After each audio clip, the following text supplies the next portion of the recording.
Danes bom predstavil naše stališče poslanske skupine Nova Slovenija – krščanski demokrati do predloga zakona o pomoči gospodarstvu zaradi visokih povišanj cen električne energije in zemeljskega plina.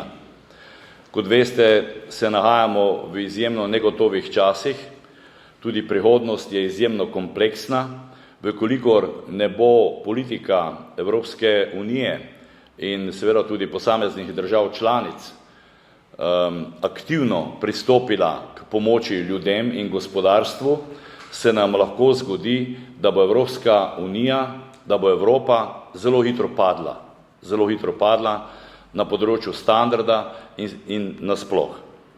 Zdaj, kar zadeva ta predlog zakona, ki ga je v državnozborsko proceduro poslala vlada, najprej povem, da bo poslanska skupina Nova Slovenija – krščanski demokrati ta predlog zakona podprla. Ne glede na to, da imamo številne pripombe, ki jih želim tudi v nadaljevanju opisati in argumentirati. Ta zakon, kot pravi vlada, je nastal dejansko v okviru, ki ga je postavila Evropska komisija, in sicer že 24. marca letos, ko je Evropska komisija sprejela začasni okvir za krizne ukrepe državne pomoči v podporo gospodarstvu po agresiji Rusije proti Ukrajini.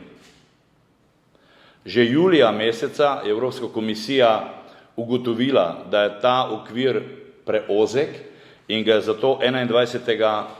julija že razširila.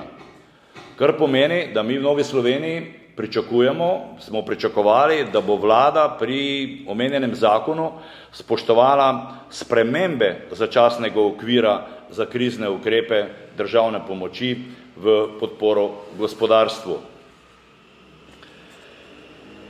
Naša ugotovitev je, da vlada glede pomoči gospodarstvu deluje prepočasi in premalo učinkovito. Hvala Bogu smo mi po epidemiji COVID-19 izšli kot zmagovalci, kar zadeva ekonomsko politiko in kar zadeva kondicije slovenskega gospodarstva. Kot veste, se to danes res nahaja v dobri kondiciji, imamo dobro gospodarsko rast, rekordno zaposlenost, kar se nenazadnje odraža v rekordnih proračunskih prilivih, davčnih in tudi drugih. Vlada torej ni naredila vsega, kar ji okvir Evropske komisije omogoča. In vlada na nek način kaže s prstom na Bruselj, mi tega ne sprejemamo in ugotavljamo, da vlada zavaja. Vlada s svojim zakonom in to, kar poslušamo vladne predstavnike, vladni predstavniki zavajajo slovensko gospodarstvo in tudi slovensko javnost, ker da ne morejo pomagati gospodarstvu tako, kot bi želeli. Ne drži in v nadaljevanju bom to tudi argumentiral. Tukaj gre za vprašanje zaupanja. Strani najvišjih predstavnikov vlade smo večkrat slišali, da je zaupanje najbolj pomembno v teh kriznih razmerah. Še kako se s takšnimi izjavami strinjam. Kakšno pa je to zaupanje, ki dejansko gre v smeri zavajanja slovenskega gospodarstva in slovenske javnosti? To ni korak k večjemu zaupanju, prej nasprotno. Vlada bi morala na transparenten način gospodarstvo in slovenske javnosti predstaviti, kakšen je pravzaprav okvir državne pomoči in kako se zdaj vlada znotraj tega okvira, ki ga postavlja Evropska komisija, tudi obnaša. Ta trenutek je potrebno gospodarstvu dovajati dovolj kisika, ker samo močno gospodarstvo je tisto, ki bo lahko izdatno financiralo tudi socialno državo. To je ključno. Tega smo se mi seveda v času COVID-a zavedali, zato smo izdatno pomagali ljudem, ravno tako tudi gospodarstvu in zaradi tega imamo danes tudi takšne gospodarske rezultate. Vladni predstavniki so javno večkrat poudarili, da večjega obsega pomoči ni mogoče izplačati zaradi določil začasnega okvira Evropske komisije. Po analizi evropske zakonodaje ugotavljam, da trditve vlade niso točne. Še enkrat, vlada zavaja. Vlada zavaja. Začasni okvir Evropske komisije ne določa maksimalne pomoči v višini 30% upravičenih stroškov za enostavno pomoč za gospodarstvo. Ta omejitev je postavljena zgolj za pomoč energetsko intenzivnim podjetjem. Evropska komisija za ostala podjetja postavlja omejitev v višini 500 tisoč evrov na upravičenca, torej je vlada Republike Slovenije za pomoč slovenskim podjetjem namenila manj, kot je glede na začasni okvir Evropske komisije to možno. Začasni okvir Evropske komisije za enostavno pomoč za gospodarstvo nikjer ne določa nobene formule za izračun upravičenih stroškov. Torej, gre zgolj za dodatno birokracijo pri izplačilu pomoči podjetjem. Pomoč je mogoča tudi za podjetja v sektorju kmetijstva, primarna proizvodnja do višine 62 tisoč evrov, ribištva in akvakulture do višine 75 tisoč evrov. Vlada pravi, da to ni mogoče. Vlada torej zavaja.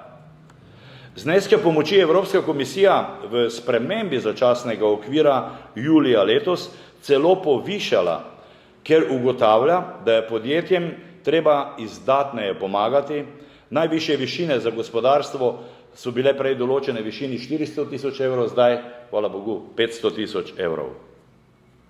Upravičeno obdobje je od 1. februarja 2022, predlog Ministrstva za gospodarski razvoj in tehnologijo pa od 1. junija 2022. Torej, vlada Republike Slovenije upravičeno obdobje za izplačilo pomoči skrajšuje. Nimamo odgovora, zakaj.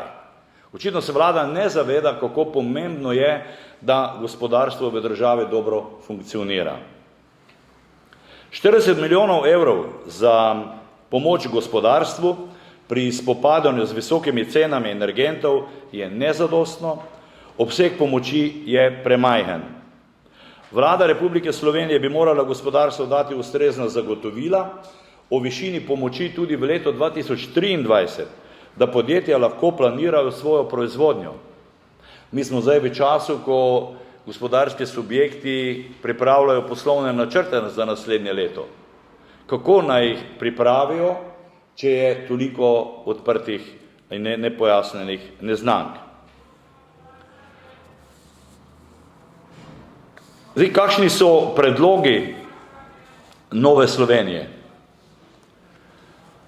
Splošno, vlada Republike Slovenije bo gospodarstvu najbolj pomagala, če ne izvede predlagane davčne reforme. Nižanje plač v času draginje je nesmiselno in da vlada ne dviguje davkov. Oblikovati je potrebno tudi druge mehanizme pomoči za gospodarstvo, kot so likvidnostni krediti, naložbeni paket za energetsko prenovo in že sedaj razmisliti o ukrepu začasnega čakanja na delo, preprečiti namreč moramo val odpuščanja. Danes se niti ne bom dotikal projekcij, ki jih stroka danes pred nas postavlja, kaj se bo zgodilo z slovensko družbo, slovenskim gospodarstvom ob napovedanem širjenju okužb z boleznijo COVID-19. Vlada mora na Evropski komisiji, saj smo del Evropske unije, namreč urgirati, da se nemudoma prične priprava začasnega okvira pomoči gospodarstvu za leto 2023. Danes bom na odboru za gospodarstvo predstavil naše amandmaje, mogoče najprej za področje gospodarstva. Kot izhaja iz začasnega okvira Evropske komisije,